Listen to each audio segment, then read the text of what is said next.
Quel souvenir avez-vous de l'Europe avant l'espace Schengen et de ce moment historique de la signature des accords à Schengen il y a 35 ans? Avant les accords de Schengen, ou plus exactement avant la mise en œuvre des accords de Schengen, on était dans une période où les frontières entre les pays membres de la communauté étaient saturées.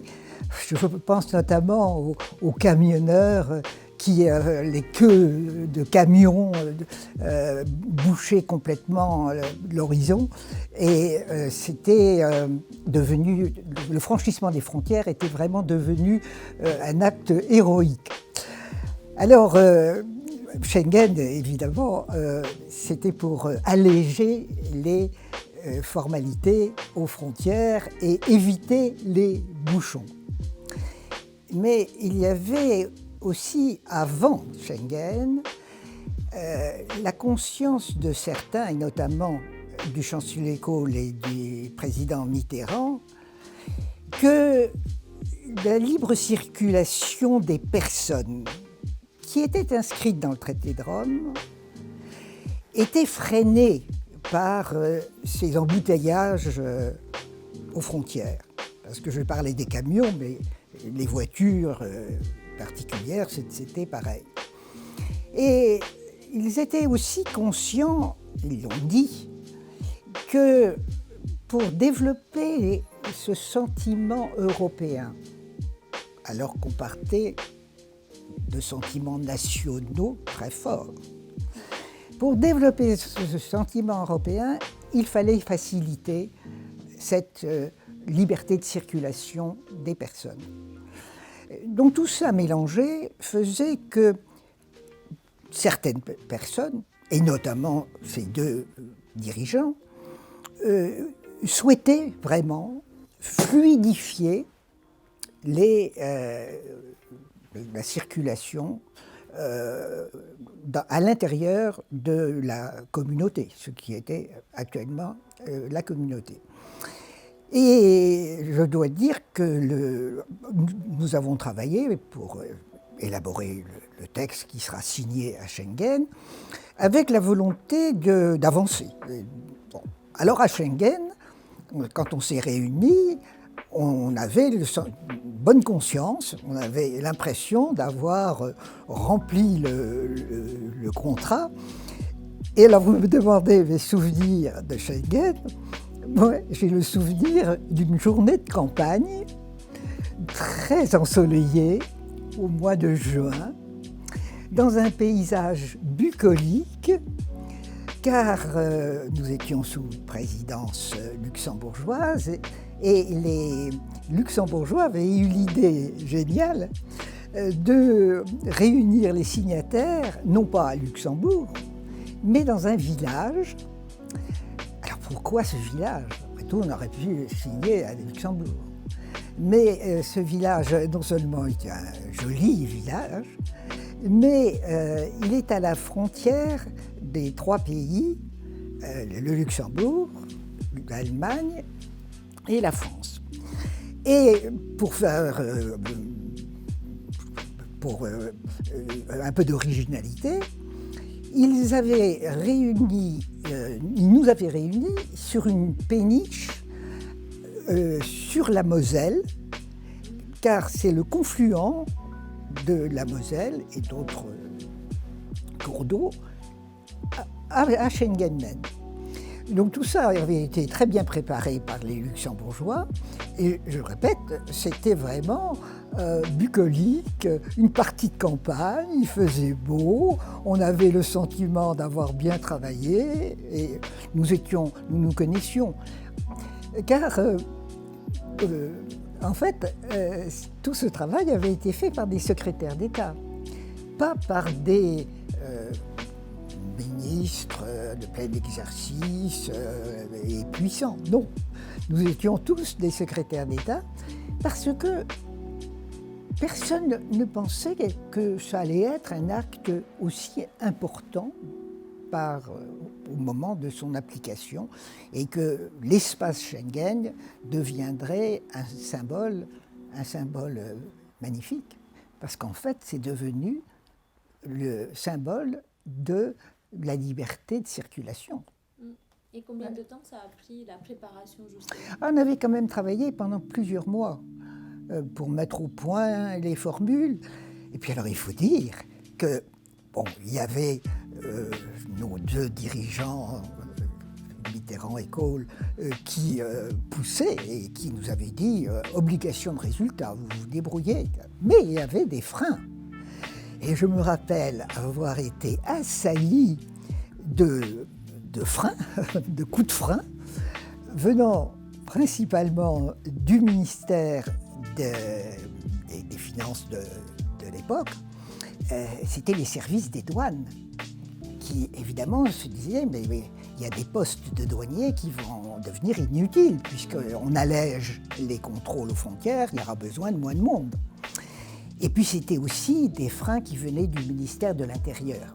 Alors là, pour d'autres raisons, c'était pas défendre les emplois des douaniers, mais c'était la crainte en ouvrant les frontières, enfin en facilitant la circulation, c'était faciliter les criminels, les bandits, les délinquants qui pouvaient plus facilement passer d'un pays à l'autre. Donc ces deux ministères étaient très hostiles et ont freiné. Moi je me rappelle un voyage que j'ai fait au mois de il y a quelques mois avant la signature. J'ai fait un voyage de Bruxelles à Strasbourg.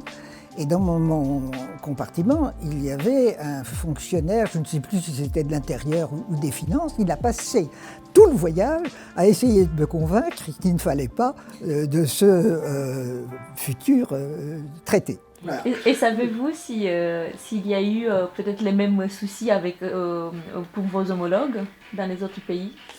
Je pense que oui. Je pense que oui, parce que c'était un réflexe non pas uniquement nationaliste, c'était des fonctionnaires consciencieux qui, en toute conscience, craignaient que cette facilitation...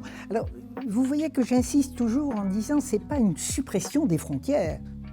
Les frontières, elles restent, mais c'était un allègement des formalités. Alors, ceci étant, le texte que nous avions mis au point était quand même très prudent. Et d'abord, il était très court. 33 articles, je crois. C'était très court. Ça ne supprimait pas du tout les frontières. Ça allégeait les formalités en inversant le principe. Liberté de circulation, c'est le principe. Mais il y avait quand même des freins. Par exemple, en période de circonstances exceptionnelles, on pouvait rétablir des contrôles systématiques. Et d'ailleurs, récemment, c'est ce qui a été fait pour des raisons sanitaires. On a rétabli donc ces exceptions. Vous voulez, la règle a changé, mais on a toujours la possibilité de rétablir des contrôles. Et nous étions quand même extrêmement prudents. Ce n'est pas un texte qui a poussé à faire des bêtises. Toutes les précautions avaient été prises. Et notamment, alors aussi, il ne faut pas oublier, ça concerne les frontières intérieures, où on avait prévu un renforcement des frontières extérieures. Donc le tout était prévu déjà. Alors le tout était prévu, et je répète, ce texte court était important, mais ce n'était pas fait par des hurluberlus. Nous avions quand même pris beaucoup de précautions. Et si j'ai un regret, c'est que, par exemple, le renforcement des contrôles aux frontières extérieures n'a pas été fait. La faute à qui?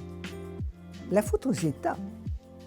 Dans les années qui ont suivi, et encore il n'y a pas longtemps, chaque fois qu'on a demandé des crédits pour renforcer les contrôles aux frontières extérieures de l'Union européenne, pour des raisons financières, on a dit non, ça coûte trop cher. Après Schengen, on a créé Frontex, un service, une agence qui doit s'occuper des frontières extérieures.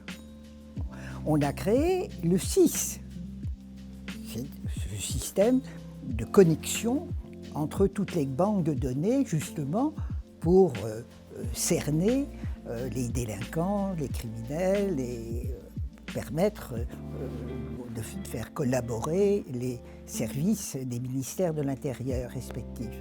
Bon. Tout ça était dans Schengen, autorisé par Schengen, tout à fait. Mais par la suite, pour des raisons financières, nos chers États ont freiné. Justement, qu'est-ce que, si on retourne au moment historique du 14 juin 1985, qu'est-ce qui a changé tout de suite après les accords Schengen et la convention Schengen qui a suivi 5 ans après? Écoutez, après, j'ai changé de job, si je peux dire, donc je n'ai pas suivi d'aussi près. Voilà.